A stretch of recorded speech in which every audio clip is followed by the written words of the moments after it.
Well, if I meet someone for the first time and it's a quick introduction, I'd probably tell them, I'm Tim Ernst. I'm a founding member of a lending company. We borrow money from investors and pay 9% monthly. And we lend the money out at 12% to qualified borrowers. That's pretty much what I would tell them in a quick introduction.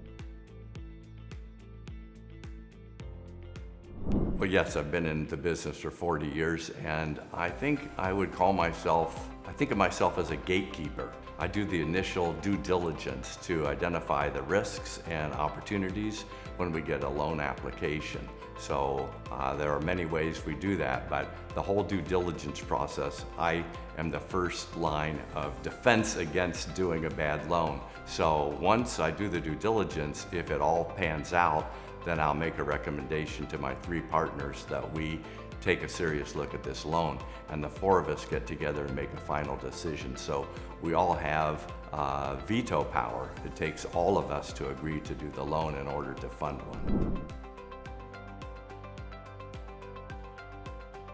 Yes, I was a commercial real estate broker back in the early 80s when values of properties were rising pretty rapidly. That's when I got started in the business, and investors were making a lot of money, and banks and savings and loans were competing to do the deals with these investors.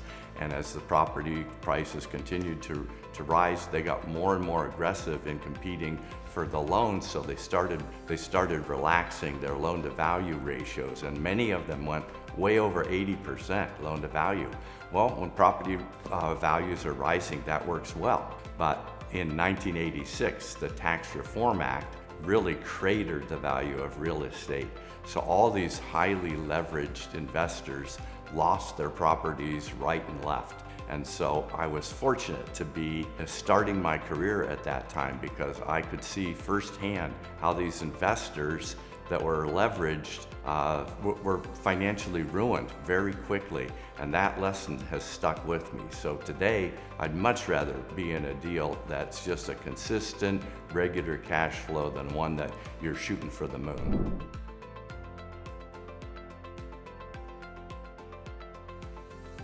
Going through the real estate cycles, I learned that leverage is definitely a double-edged sword. You know, when prices are increasing, leverage works to the investor's favor because it increases the yield. But boy, when the prices turn, that same leverage will kill the investor. It just wipe them out. Well, since I was a developer, you know, I look at every loan as if we're going to own the property. I would never do a loan on a property if I wasn't excited about the possibility of owning it for the amount that we invest. And as a developer, I developed the skill to be able to value enhance the properties as well if we ever get them back. So far, we haven't foreclosed on a single property, but I look at every new loan as if we're going to own that one for the amount we loan.